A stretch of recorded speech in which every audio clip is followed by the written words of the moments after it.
మత్తయి రాసిన సువార్త పుస్తకము 4వ అధ్యాయము 17వ వచనాన్ని మనం తీసుకుందాము. మత్తయి 4వ అధ్యాయము 17వ వచనము. అప్పటి నుండి యేసు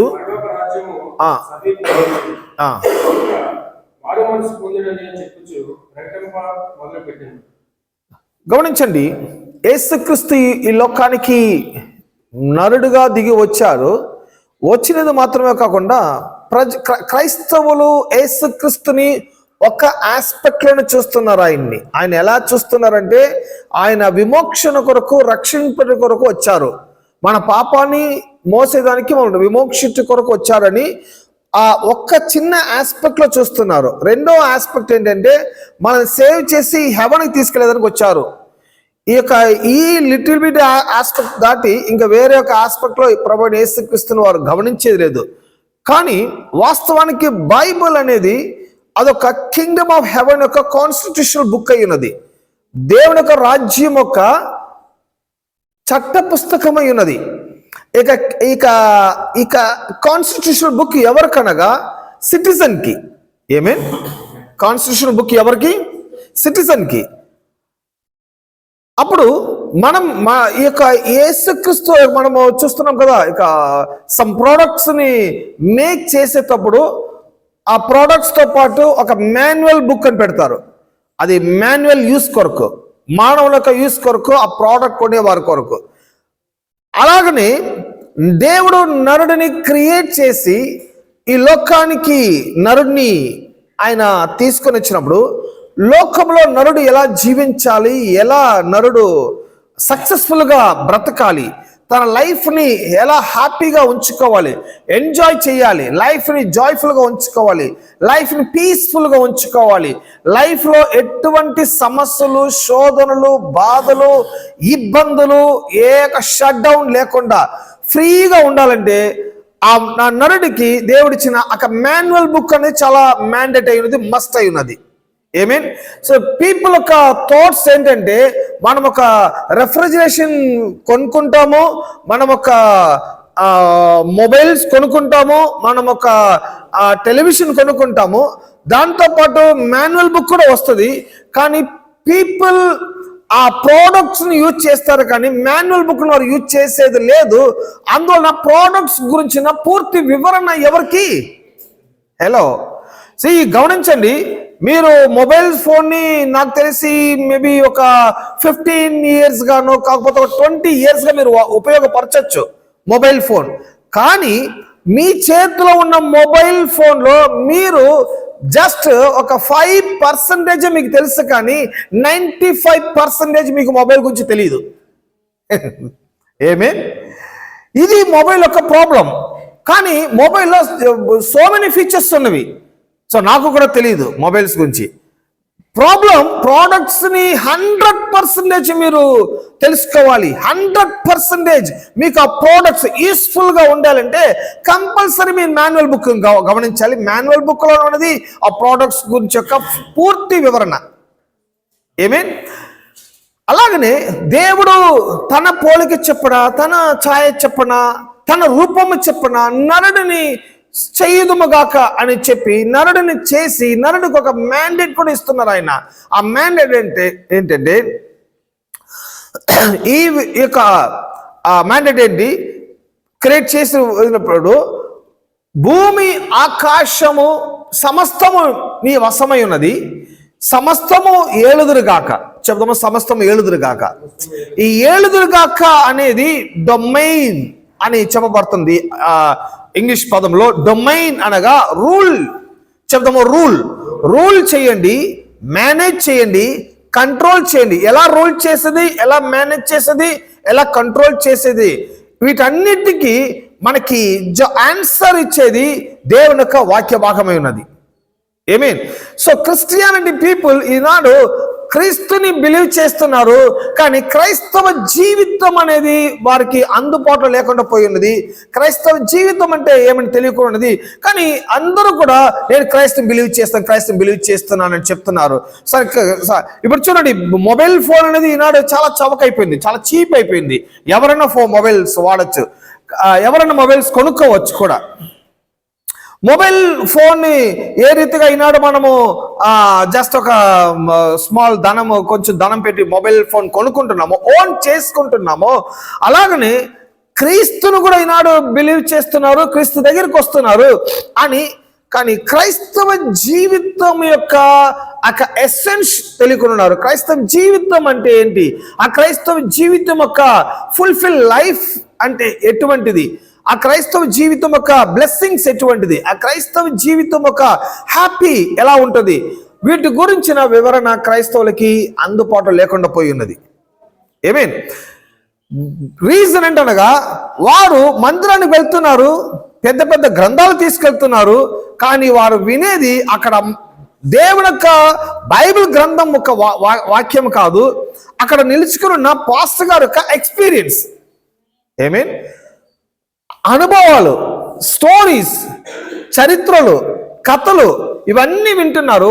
ఈ స్టోరీస్, చరిత్రలు, కథలు, ఎక్స్పీరియన్స్లు, ఇటువంటి సందేశం వలన ప్రజలకి దేవుని గురించిన గొప్ప అవగాహన కలుగుతుంది అని మనం అనుకోలేము. ఏమీన్. సో దేవుని గురించిన అవగాహన, వాక్యం యొక్క అవగాహన, దేవుని వాక్యం యొక్క ప్రత్యక్షత ప్రజలకి కలగాలంటే ఇక్కడ ఓన్ ఎక్స్పీరియన్స్ చెప్పి ప్రయోజనం లేదు, సమ్ స్టోరీస్ చెప్పి ప్రయోజనం లేదు, సమ్ చరిత్రల కథలు చెప్పి ప్రయోజనము లేదు. పీపుల్కి దేవుని యొక్క అవగాహన బయలుపరచబడాలి, దేవుని యొక్క వాక్యము పూర్తి వివరణ తెలియాలి. 100% సక్సెస్ఫుల్ లైఫ్ చెయ్యాలి అనుకోవాలంటే కంపల్సరీగా ఒక ప్రీచర్ దేవుని వాక్యాన్ని ఎక్స్ప్లెయిన్ చేయాలి. యాజ్ అ బిలీవర్స్ ఆ వాక్యాన్ని విని గ్రహించుకునే మనస్తత్వాన్ని వాళ్ళు కలిగి ఉండాలి. ఆమేన్. సో చర్చ్ అనేది ఈ కమ్యూనికేషన్ తప్ప ఇంకా వేరే కమ్యూనికేషన్ లేదు, వేరే యాక్టివిటీస్ కి సంఘము లేదు. కానీ సంఘంలో మీరు చూస్తారంటే అన్ని యాక్టివిటీస్ ఉంటుంది, అక్కడ అన్ని ప్రోగ్రామ్స్ ఉంటుంది, నో బిజీ షెడ్యూల్ ఉంటుంది. సమ్ చర్చెస్ చూసారంటే మండే టు సండే కంటిన్యూగా schedule. Sisters prayer, brothers prayer, widows prayer, children's prayer, Sunday school, Monday school, ఈ స్టడీ ఆ స్టడీ అన్నీ ఉంటుంది, కానీ అవగాహన ఉండదు. ఏమేన్. సో పీపుల్ ఎక్కడ ఫెయిలియర్ అవుతున్నా చూసారా, గమనించారా?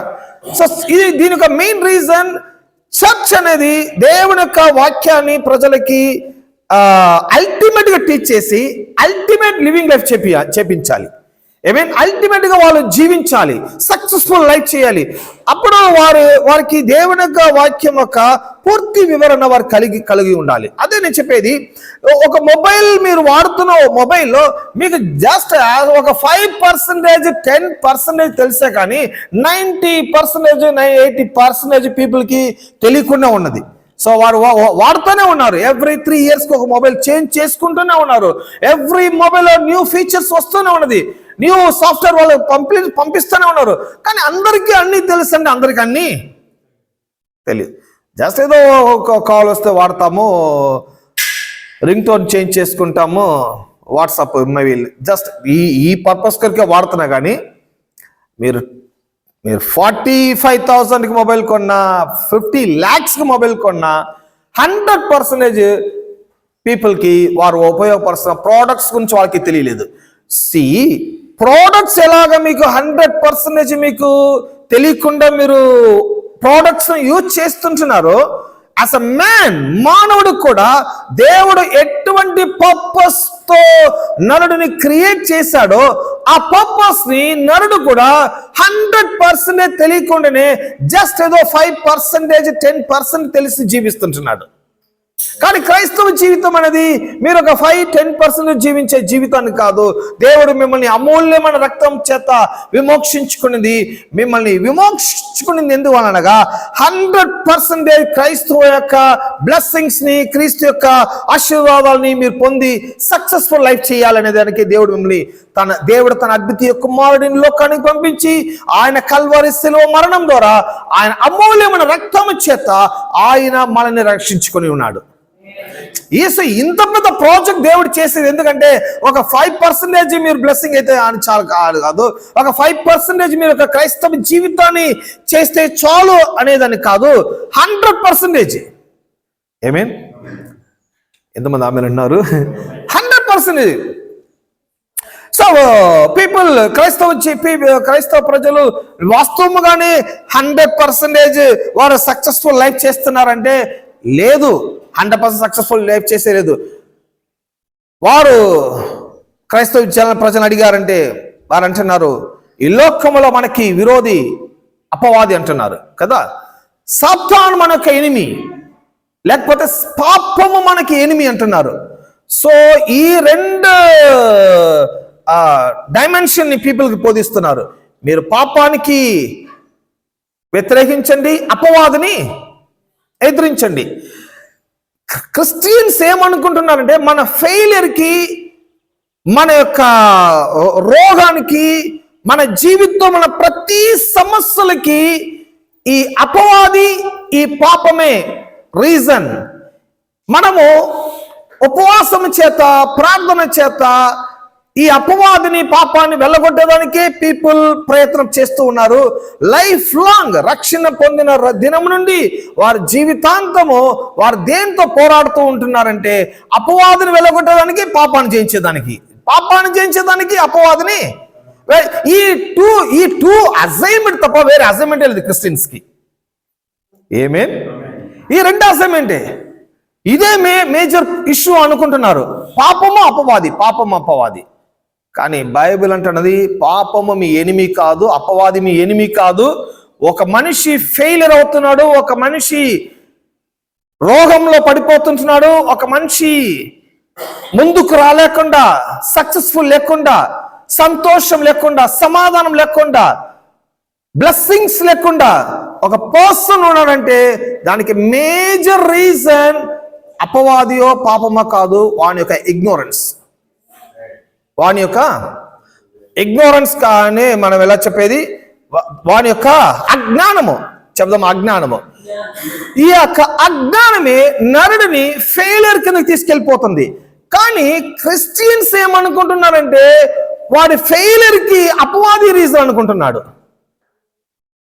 అపవాది వెళ్ళగొట్టడానికి ప్రయత్నం చేయాలనుకుంటున్నాడు. పీపుల్ ఏమనుకుంటున్నారు, ఫెయిలియర్ కి పాపం రీజన్ అనుకుంటున్నారు, పాపాన్ని ఎదిరించడానికి ప్రయత్నం చేస్తున్నారు. నో, పాపము అపవాది మేజర్ ఇష్యూ కాదు, మానవునిక ఇగ్నోరెన్స్. సో ఈ ఇగ్నోరెన్స్ ఎందువలన వస్తుంటున్నదనగా వాడికి కావాల్సిన ఇన్ఫర్మేషన్ లేకుండా పోతుంటున్నది, కావాల్సిన నాలెడ్జ్ సంఘము ఇవ్వలేకుండా పోతుంటున్నది. ఎప్పుడైతే మీకు బిబ్లికల్ నాలెడ్జ్, బిబ్లికల్ ఇన్ఫర్మేషన్ ఎప్పుడైతే ఒక ప్రీచర్ మీకు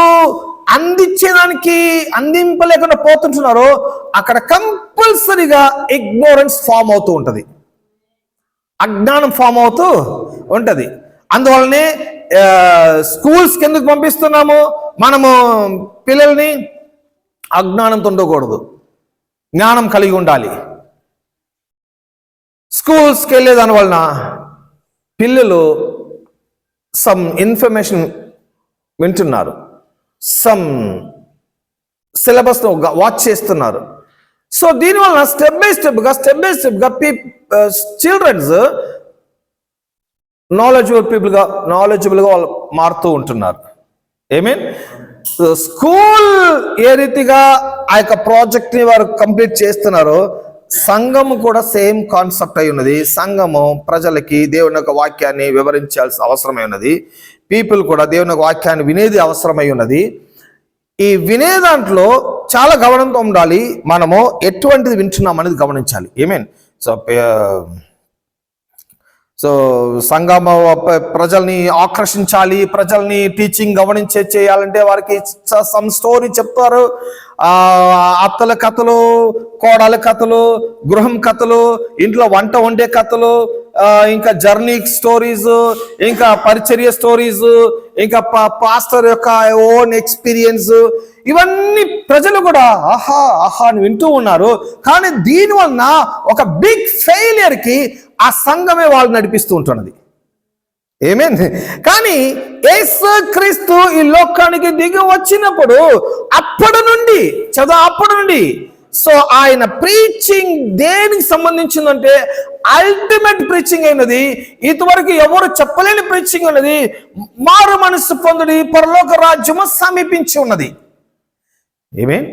యేసుక్రీస్తు యొక్క టీచింగ్ ఎటువంటి ఉంది? ఏమై ఉన్నది? పరలోక రాజ్యం నియర్ బై, చాలా దగ్గరలో ఉన్నది. రాజ్యము వచ్చి ఉన్నది. ఈ రాజ్యంలో ఎంటర్ అయ్యేదానికి, ఈ రాజ్యంలో మీరు సిటిజన్ గా మారేదానికి మీ మనస్సుని మీరు మార్చుకోండి. ఎందుకు ఈ రాజ్యానికి నేను రావాలి? ఈ రాజ్యానికి రావాల్సిన అవసరం ఏమున్నది అనగా, రాజ్యానికి ఎందుకు రమ్మని యేసుప్రభు అంటున్నారు. అఫీషియల్ అనౌన్స్మెంట్, అది ఒక పబ్లిక్ స్పీచ్ అయి ఉన్నది. ఈ యేసుప్రభు ఎవరు? ఆకాశము భూమిని సృష్టించిన సర్వోన్నతమైన దేవుని యొక్క కుమారుడై ఉన్నాడు. ఆయనే రాజులకు రాజు, ప్రభులకు ప్రభు అయినాడు. ఆ రాజు అఫీషియల్ అనౌన్స్మెంట్ చేస్తున్నారు, మారు మనస్సు పొందుడి, పరలోక రాజ్యం సమీపించి ఉన్నది. ఎలా లాస్ట్ టైం చెప్పాను కదా, ఇప్పుడు చూడండి, కొన్ని కంట్రీస్ ఉన్నది, యూరోపియన్స్ లో సమ్ కంట్రీస్ ఉన్నది, సమ్ కంట్రీస్ లో పబ్లిక్ లేరు, అక్కడ ప్రజలు లేరు. కానీ ఆ కంట్రీస్ లో అన్ని రకాలమైన సౌకర్యాలు ఉన్నవి, అక్కడ అన్ని రిసోర్సెస్ ఉన్నది. మేము మంచి చదువు, మంచి మెడికల్, అన్ని రిసోర్సెస్ ఉన్నది అక్కడ ప్రాబ్లం ఏంటంటే పీపుల్ లేరు అక్కడ. ఇప్పుడు వాళ్ళు ఏమంటున్నారంటే, మా కింగ్డమ్కి రండి, మా కంట్రీకి రండి, మీకు ఫ్రీగానే మేము మీకు సిటిజన్షిప్ ఇస్తాము, మీకు ఫ్రీగా వీసా పంపిస్తాము, మీకు ఫ్రీగా టికెట్ చేయిస్తాము, మీకు జాబ్ ఇస్తాము, మీకు అది ఇస్తాము, ఇది ఇస్తాము, సమ్ ఆఫర్స్ వాళ్ళు ఇస్తున్నారు కదా. ఈ ఆఫర్స్ ని అందరికీ అది వస్తున్నది.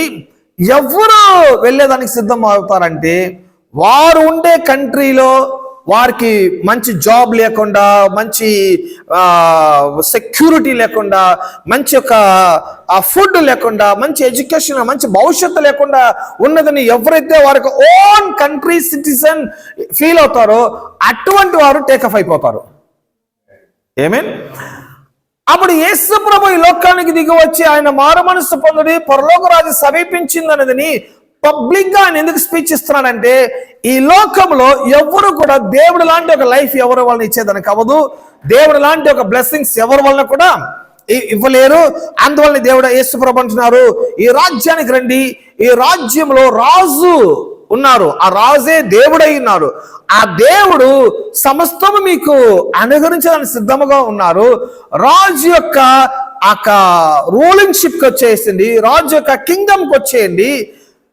రాజు యొక్క కాన్సెప్ట్ అంటే ఏంటి? ఇప్పుడు చూడండి, లాస్ట్ టైం చెప్పాను మీకు, ఈనాడు రిపబ్లిక్ కంట్రీ, ఇండిపెండెంట్ కంట్రీస్ చాలా ఉన్నాయి, ఈనాడు డెమోక్రసీ కంట్రీస్ ఉన్నది. కానీ ఈ డెమోక్రసీ కంట్రీస్ లో ఇష్యూస్ ఏంటంటే, ప్రైమ్ మినిస్టర్, గవర్నర్, మేయర్ వీళ్ళందరూ ఉంటారు, కానీ ఈ కంట్రీ వాళ్ళది కాదు. ఈ కంట్రీలో అన్ని వాళ్ళ యొక్క ఓన్ కాదు. ఈ కంట్రీని వారు మేనేజ్ చేస్తున్నారు, ఈ కంట్రీని వారు రూల్ చేస్తుంటున్నారు. కానీ కింగ్షిప్ అనేది ఏంటి? కింగ్ రూలింగ్ అంటే ఏంటి అనగా, కింగ్ రూలింగ్ అనేది ఏంటి? సమస్తము కింగ్ వశమై ఉన్నది. ఆ కింగ్ అనేది ప్రెసిడెంట్ కన్నా ఉప్పరైనది, ప్రెసిడెంట్ కన్నా చాలా హయ్యర్ పొజిషన్ అయి ఉన్నది. కింగ్ లైక్ ప్రెసిడెంట్ కాదు, లైక్ మేయర్ కాదు, గవర్నర్ కాదు, ప్రైమ్ మినిస్టర్ కూడా కాదు. కింగ్ అనేది ఎవరు అనగా, సమస్తము ఆయన ఓన్ చేస్తున్నాడు, సమస్తము ఆయన సొంతమై ఉన్నది. ఆయనకి సొంతమై ఉన్న వాటిలో నుండి ఆయన ఎవరికైనా ఆయన ఇచ్చేదానికి ఆయన సిద్ధంతో ఉన్నారు. ఏమేన్. సో డెమోక్రసీ కంట్రీలో మనం అది ఎదురు చూసేదానికి వీలు లేదు. డెమోక్రసీ కంట్రీలో ఒక పర్సన్ పిలిచి ప్రెసిడెంట్ అనే ఒక పర్సన్ పిలిచి మీకు ఏమి కూడా ఇవ్వలేరు, అది ఇచ్చే రూల్ కూడా లేదు. కానీ కింగ్ ఇవ్వచ్చు. ఆ కింగ్ అంటున్నారు, ఆ రాజు యేసుప్రభు అంటున్నారు, మారు మనసు పొంది పరలోక రాజ్యము సమీపించున్నది. అప్పుడు కింగ్ అనేవారు ఎవరనగా ఆయన ఒక డొమైన్ పర్సన్, ఆయనకని ఒక టెరిటరీ ఉన్నది, ఆయనకని సమస్తము రాజ్యమే ఆయనకున్నది. చెప్దాం, ఆయనకు రాజ్యం ఉన్నది. ఓకే, లాస్ట్ టైం మనము ఈ యొక్క లార్డ్షిప్, కింగ్షిప్ ఇవన్నీ మనం గమనించాము కదా. లాస్ట్ టైం మనం కొంచెం వాటి గురించి గమనించాము. ఆ లార్డ్ అండ్ కింగ్, మనం ఒక వాక్యం చదువుకుందాము. ద్వితీయోపదేశ కాండము 6వ అధ్యాయము 4-5.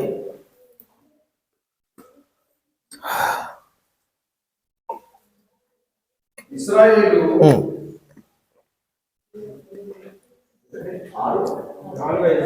6వ అధ్యాయము 4-5. ఇశ్రాయేలు వినుము, మన దేవుడైన యెహోవా అద్వితీయుడగు యెహోవా, నీ పూర్ణ హృదయంతోను, నీ పూర్ణాత్మతోను, నీ పూర్ణ శక్తితోను నీ దేవుడైన యెహోవాను ప్రేమింపబడు. ఇక్కడ గమనించండి, క్రిస్టియానిటీ లైఫ్ అంటే ఏంటి అని ఇక్కడ చెప్పబడుతుంది. క్రిస్టియానిటీ లైఫ్ గురించి ఇక్కడ వివరణ ఉన్నది. దేవుడు ఈ రాజు ఇజ్రాయెల్ ప్రజలకి, తన ప్రజలకి అని చెప్తున్నారు. Hear O Israel, the Lord our God, మన తండ్రి అయిన దేవుడు మన ప్రభు అయినారు. ద లార్డ్ ఇస్ వన్, ఒకే దేవుడు అయినారు. Love the Lord your God with all your heart and with all your soul and with all your strength. నీ పూర్ణ మనస్సుతోనూ, నీ పూర్ణ శక్తితోనూ, నీ పూర్ణ బలముతోనూ యెహోవాని ప్రేమింపవలను. మీరు దేవుని రాజ్యములో ఉన్నారు, దేవుని రాజ్యం కింద ఉన్నారు. ఈ రాజ్యం ఒక రాజు యొక్క డిమాండ్ ఏంటి? ఈ రాజ్యం ఒక రాజు యొక్క మ్యాండేట్ ఏంటి? మీకున్నది ఒకే ఒక దేవుడు, మన దేవుడు ఒక్కడే, మన ప్రభు ఒక్కడే, మన రాజు ఒక్కడే. ఆ రాజు యొక్క కోరిక ఏంటి? ఆ రాజు యొక్క మ్యాండేట్ ఏంటి? ఆ రాజు యొక్క నిబంధన ఏంటి? నీ పూర్ణ మనస్సుతో, నీ పూర్ణ ఆత్మతో, నీ పూర్ణ శక్తితో యెహోవాని ప్రేమింపవలను. మీన్ లవ్, ప్రేమ, దేవుని ప్రేమించండి లవింగ్ హార్ట్తో, నీ పూర్ణ మనస్సుతో. చదువు, పూర్ణ మనస్సుతో, మీ ఫుల్ హార్ట్తో ప్రభుని లవ్ చేయండి. హాఫ్ హార్ట్ కాదు, పూర్ణ హార్ట్, పూర్ణ మనసు, పూర్ణ ఆత్మతో. చదువు, ఆత్మతో, చదువు, ఆత్మతో. ఆత్మ అనేది ఇంగ్లీష్లో సోల్ అంటున్నారు. సోల్ అనేది మన విల్ అండ్ ఎమోషనల్ థింకింగ్, మన థాట్స్. సో ఆత్మ అనేది మన విల్ అండ్ ఎమోషనల్ థింకింగ్. ఈ థాట్స్ మన చిత్తము, మన ఎమోషనల్, దీనితో పాటు కూడా దేవుని మనము ప్రేమించమని చెప్పబడుతున్నది. ఆమేన్. సో మీ హార్ట్తో ప్రేమించేది కాదు, మాత్రమే కాదు, మీకు ఎమోషన్ కూడా ఆయనే ఉన్నాడు, ఆయనే ఉండాలి. మీకు ఎమోషనల్, మీకు విల్, మీకు మైండ్, ఆయన్ని మీరు సేవించాలి, ప్రేమించమంటున్నారు. దీంతో దీని మాత్రమే కాకుండా and with all your strength. చదువు, and with all your strength. Strength అనగా మీ బలముతో. చదువు, బలముతో. చెబుదాం, బలముతో. బలం అనేది ఏంటి? లాస్ట్ టైం నేను చెప్పాను, బలం అనేది ఇక ఫిజికల్ స్ట్రెంగ్త్ ని అక్కడ చెప్పబడలేదు, ఇక హార్ట్ స్ట్రెంగ్త్ అక్కడ చెప్పబడలేదు. బలం అనేది ఈ ప్రపంచంలో మీ మీ మీ శక్తి చేత మీరు ఓన్ చేస్తున్న మనీ, ప్రాపర్టీ, మీ యొక్క ధనము, మీ యొక్క ధనము, ఐశ్వర్యము. శబ్దము, ధనము, ఐశ్వర్యము. ఈ ధనము ఐశ్వర్యం అనేది మీ స్ట్రెంత్ అయి ఉన్నది. మీరు వర్క్ చేస్తున్నారు, మీరు బిజినెస్ చేస్తున్నారు, మీరు ఓన్ చేస్తున్నారు. మీ యొక్క శక్తి చేత మీరు ఈ ప్రపంచంలో సమ్ ప్రాపర్టీస్ ని, కొన్ని ధనాన్ని మీరు సంపాదిస్తున్నారు. ఆమేన్.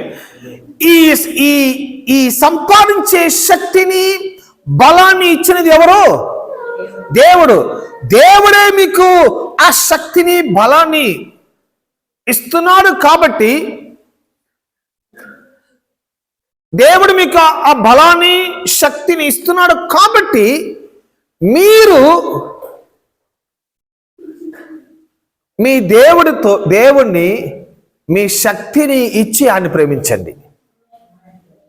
మీ దానం ఇచ్చేదంటే ఏంటి? మీ దానం అనేది ఏంటి? మీ strength.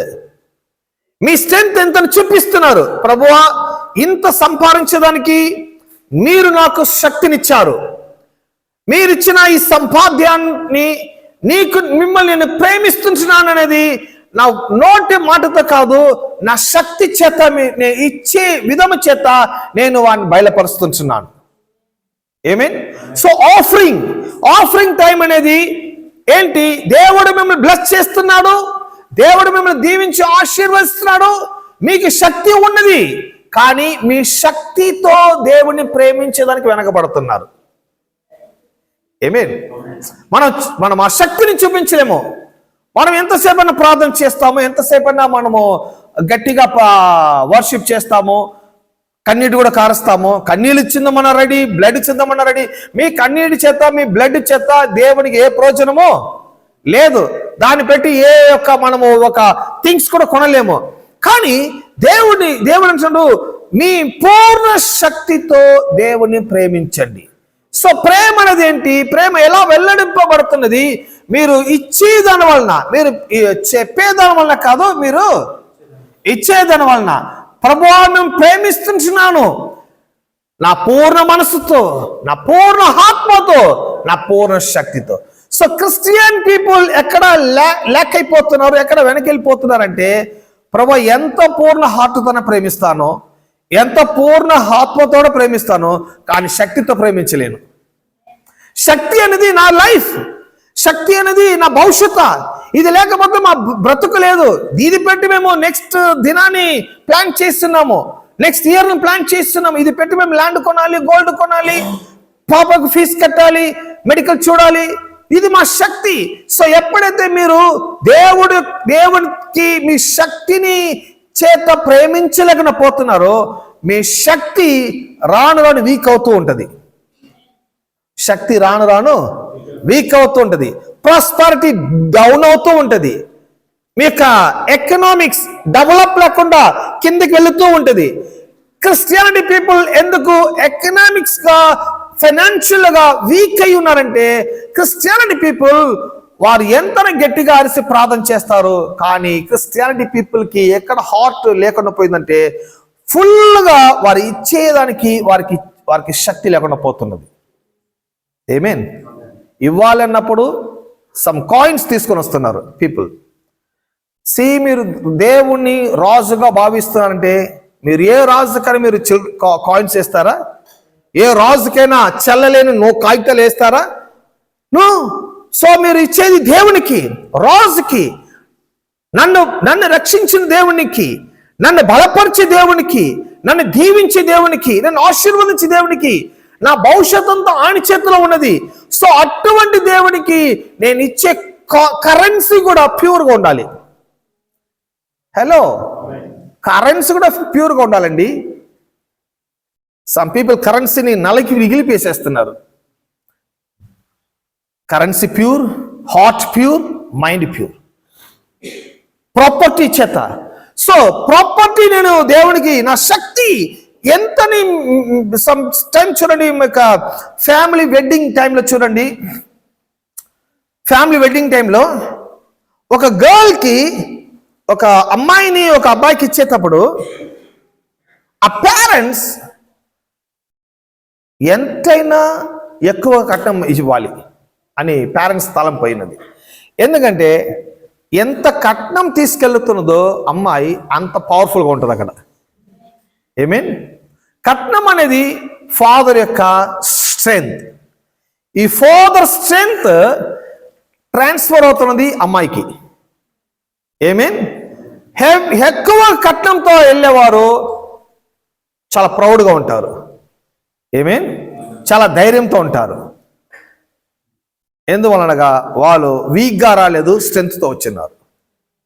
Mean Christianity people హార్ట్తో worship చేస్తారు, మైండ్తో వర్షిప్ చేస్తారు, కానీ స్ట్రెంగ్త్తో వర్షిప్ చేయరు. స్ట్రెంగ్త్ అనేది ఏంటి? జస్ట్ 10 రూపీస్ మీ స్ట్రెంగ్తా? అంతే మీ స్ట్రెంగ్త్. జస్ట్ ఒక 1000 1000 మించి మీ స్ట్రెంగ్త్ ఇంక్రీజ్ అవుదా? 5000 మించి మీ స్ట్రెంగ్త్ ఇంక్రీజ్ అవుదా? 5 lakhs పైన మీ స్ట్రెంగ్త్ ఇంక్రీజ్ అవుదా? దేవునికి మీ స్ట్రెంగ్త్ ఎంతకెంత మీరు ప్రొడ్యూస్ చేస్తున్నారో, మీ స్ట్రెంగ్త్ ఎంతకెంత ఇస్తున్నారో, లో ఏంటి? ఇవ్వడి మీకు ఇవ్వబడును. ఇవ్వడి మీకు ఇవ్వబడును. ఆకాశం వాకిలి తెరిచి మరిగైన ధన సహాయము మీకు అందింపబడును. అప్పుడు ఇక ఆఫరింగ్, టైత్, గివింగ్ టైం, ఇచ్చే సమయం అనేది నా స్ట్రెంగ్త్ని యెహోవాకు నేను చూపిస్తున్నాను. ప్రభువా, గడిచిన నెల మాసమంతయు, నా బ్రతుకు దినమంతయు నన్ను బ్లెస్ చేసి, నన్ను ఆశీర్వదించి, ఇంత ధనానికి, ఇంత ఐశ్వర్యానికి, ఇంత ఆశీర్వాదాలకి వారసులుగా చేసిన మీకు నా స్ట్రెంగ్త్ని మీకు నేను ఇస్తున్నాను. ఆ ఇచ్చేటప్పుడు ఏమవుతుందంటే ఇంకా నేను స్ట్రెంగ్త్ పొందుకుంటున్నాను. ఇవ్వగా ఇవ్వగా ఇవ్వగా నా స్ట్రెంగ్త్ ఇంకా ఇంక్రీజ్ అవుతూ ఉంటుంది. నేను దాచుకోగా దాచుకోగా దాచుకోగా అది ఇంకా వీక్ అవుతూ ఉంటుంది. సో ఆ గివింగ్ హార్ట్, ఆ గివింగ్ మైండ్ పూర్ణ శక్తితో, సంపూర్ణ శక్తితో మీరు ఫైనాన్షియల్గా వర్ధిల్ల చెందాలా, మీరు ఫైనాన్షియల్గా ఇంకా గ్రో అవ్వాలా, మీరు ఇంకా శక్తితో కలిగి ఉండాలా, మీరు మీ శక్తితో యెహోవాని ప్రేమించండి. ఆమేన్. ఈనాడు క్రిస్టియానిటీ పీపుల్ పావర్టీగా ఉన్నారు, దరిద్రంతో ఉన్నారు, కష్టంతో ఉన్నారు, కన్నీటితో ఉన్నారు, బాధతో ఉన్నారు. అంటే మెయిన్ రీజన్ వేరే ఏమీ లేదు. వారందరూ మంచిగా ప్రార్థన చేసేవారే, వారందరూ మంచిగా దేవుని స్తుతించేవారే, లేదని చెప్పలేము. కానీ వారు ఎక్కడ వెనకెళ్ళిపోతున్నారంటే ఇచ్చే విధంలో భయపడిపోతున్నారు. ఒకసారి యేసు ప్రభు మందిరంలో ఆయన బోధిస్తూ ఉండనప్పుడు కానుక టైం వచ్చింది. కానుక టైం వస్తే యేసు ప్రభు డైరెక్ట్ కానుక పెట్టి దగ్గర ఉన్నాడు. ఆయన ఇట్లా వాచ్ చేస్తున్నాడు, ఎవరెవరు ఏం వేస్తున్నారని చెప్పి. అందరూ వేస్తున్నారు. అందరూ వారికి ఉండే దాంట్లో నుంచి ఏదో కొంచెం వేస్తున్నారు. కానీ అక్కడ ఒక పేద అమ్మాయి వచ్చింది. ఆమె లైఫే ఒక ఒక ఒక కాయిన్ ఉంది. ఆమె లైఫే అదే, ఆమె స్ట్రెంగ్త్ అదే, ఆమె జీవితం అదే. నెక్స్ట్ టైం భోజనం కూడా లేదు. సో ఆమె నెక్స్ట్ టైం ఏమైనా తినాలంటే అది తీసుకెళ్ళి కొనుక్కుంటేనే ఆమె గడిచిపోతుంది ఆ దినము. కానీ ఆ పేద అమ్మాయి ఆ మందిరంలో వచ్చి ఆమె స్ట్రెంగ్త్, ఆమె ఇచ్చింది స్మాల్ కాయిన్, కానీ ఆమె లైఫ్ అది, ఆమె లైఫ్, ఆమె భవిష్యత్తు, ఆమె ఫ్యూచర్, ఆమె యొక్క స్ట్రెంగ్త్. అక్కడ మెజర్మెంట్ కాయిన్ కాదు, ఆమె ఒక హార్ట్, ఆమె ఒక హృదయం. సో అక్కడ యేసు ప్రభు అంటున్నారు, ఇక్కడ ఉండేవారు అందరూ కూడా మీ దగ్గర ఉన్న దాంట్లో ఏదో కొంచెం వేసిపోయారు, ఏదో ఇవ్వాలని ఇది విషయంలో. కానీ ఇక్కడ ఒక అమ్మాయి వచ్చినది, అమ్మ ఉన్నారు, ఆమె యొక్క లైఫ్ని ఇక్కడ వేసేసిపోతుంటుంది. ఆమేన్. సో జీసస్ క్రైస్ట్, యేసు ప్రభు ఆ అమ్మాయిని గౌరవిస్తున్నాడు. నెక్స్ట్ ఆమె గురించిన ఇన్ఫర్మేషన్ ఎక్కువగా లేదు, కానీ నేను బిలీవ్ చేస్తున్నాను ఆమె లైఫ్ ఆ నుండి చేంజ్ అయిపోయి ఉంటుంది.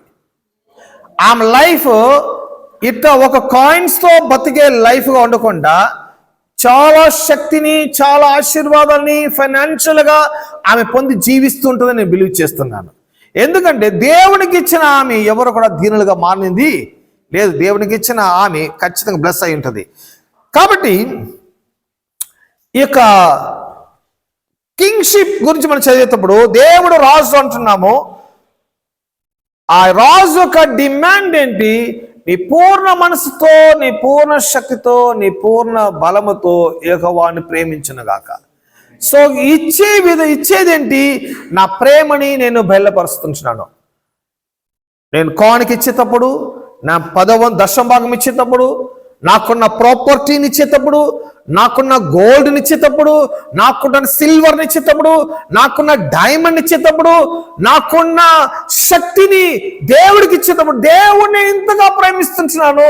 ఆయన ప్రేమకి నా gold and silver diamond nothing. Amen? ఎప్పుడైతే గోల్డ్ అండ్ సిల్వర్ డైమండ్ మనం హైగా చూస్తున్నామో దేవుని చాలా తక్కువగా చూస్తున్నాము. కానీ నేను అంటున్నాను, వాటన్నిటికన్నా దేవుడు గొప్పవాడు. వాటన్నిటిని కలుగచేసేది దేవుడై ఉన్నాడు. గుడ్.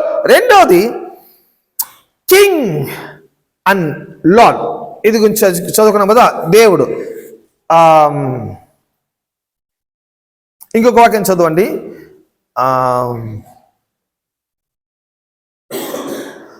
కీర్తనలు 24వ అధ్యాయము ఫస్ట్ 2 verses 1-2.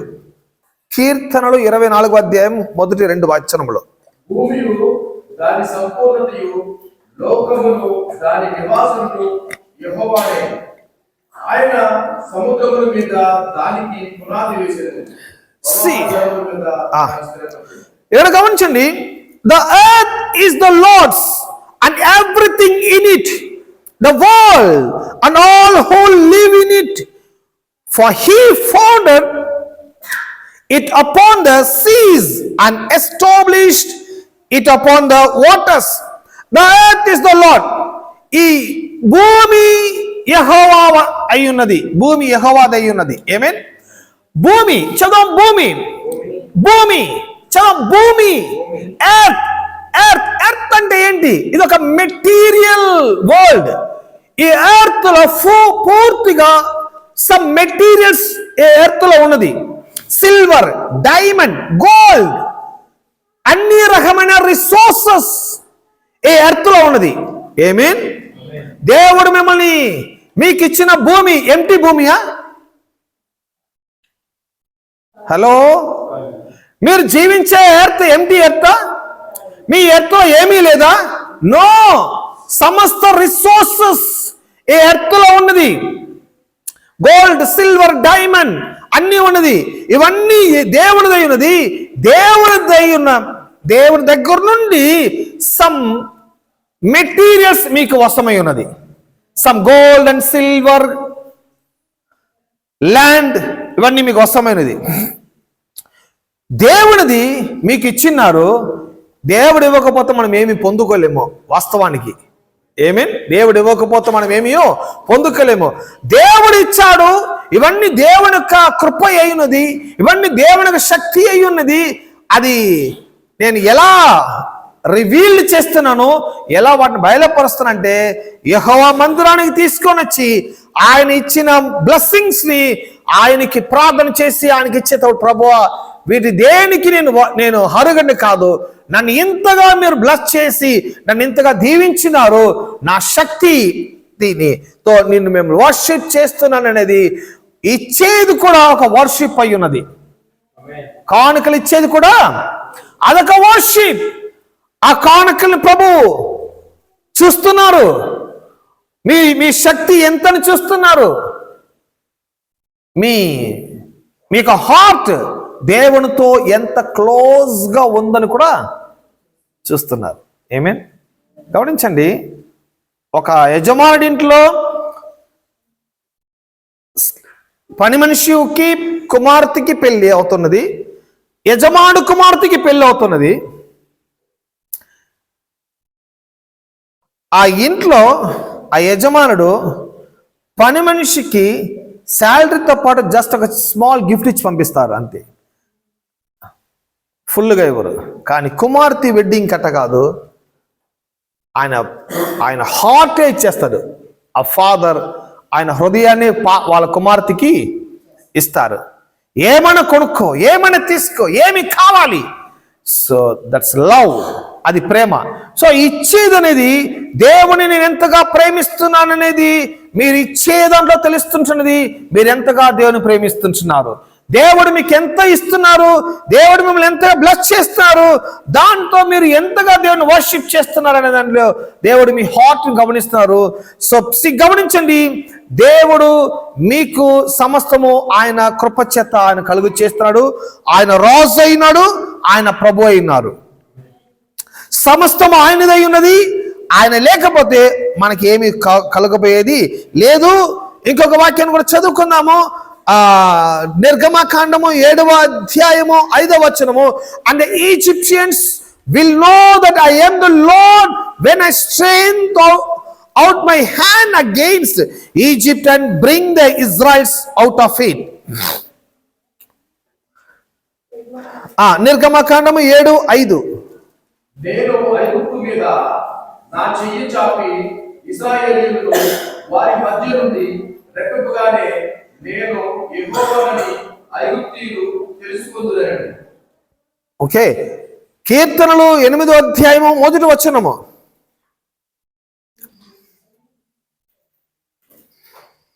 యెహోవా మా ప్రభువా, ఆకాశములలో నీ మహిమను వెలువరించువాడా, భూమి అంతటా నీ నామము ఎంత ప్రభావం గలది. భూమి అంత దేవుని యొక్క నామము ఎంత. సో ఆయనే లార్డ్, ఆయన అంటున్న. లార్డ్ అంటే ఏంటి?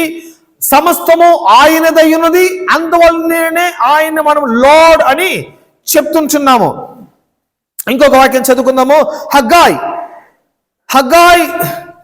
2వ అధ్యాయము 8వ వచనము.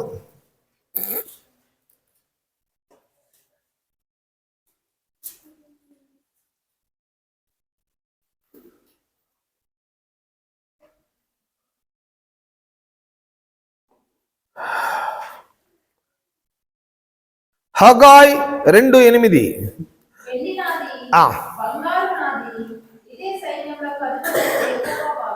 The silver is mine and the gold is mine, declares the Lord's Almighty. వెండియు నాది, బంగారము నాది. ఇప్పుడు ఏ ప్రెసిడెంట్ కూడా, ఏ మేయర్ కూడా, ఏ గవర్నర్ కూడా, ఏ ప్రైమ్ మినిస్టర్ కూడా అన్నీ నాది అని ఎవరో చెప్పలేరు. ఎందువలనగా వారు వీటన్నిటికీ ఓనర్స్ కాదు, వారు వీటన్నిటిని క్రియేటర్స్ చేసింది క్రియేటర్స్ కూడా కాదు. కానీ దేవుణ్ణి మనం ఎందుకు రాజు అంటున్నామంటే వీటన్నిటిని క్రియేట్ చేసింది ఆయనే, వీటన్నిటిని ఓన్ చేసింది ఆయనే, వీటన్నిటిపైన ఓనర్షిప్ గా ఉండేది కూడా ఆయనే. అన్ని ఆయన క్రియేట్ చేశాడు, అన్నిటిపైన ఓనర్ గా ఉన్నాడు. కాబట్టి ఆయన అన్నట్టుగా ఏ గవర్నర్ కానీ, ఏ ప్రెసిడెంట్ కానీ ఎవ్వరు కూడా నాది అని చెప్పలేరు. అప్పుడు దీంట్లో మనం ఏం చూస్తున్నామో, హీ ఈజ్ లార్డ్, ఆయన ప్రభు అయినాడు, ఆయన ప్రభు అయినాడు. చదువు, ఆయన ప్రభు అయినాడు. తెలుగులో ఎలా ఉంది లార్డ్ అనేది ఎలా ఉంది? మళ్ళా చదవండి. హగ్గాయి 2:8. వెండి నాది,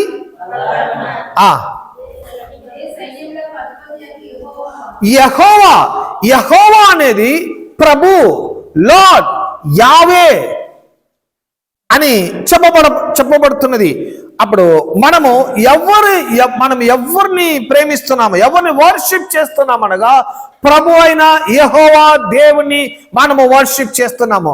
రాజులకు రాజు అయిన, ప్రభువులకు ప్రభు అయిన దేవుడైన ఆ మహోన్నతుడైన తండ్రిని మనం వర్షిప్ చేస్తున్నాము. ఆయనే నా ప్రభు అయినాడు, ఆయనే నా యెహోవా దేవుడైనాడు. ఆయన అండలోనే ఉన్నాను. ఆమేన్. సో నెక్స్ట్ వీక్ వీటి గురించి మనము చదువుకుందాము. మనం లేచి నిలబడదాము.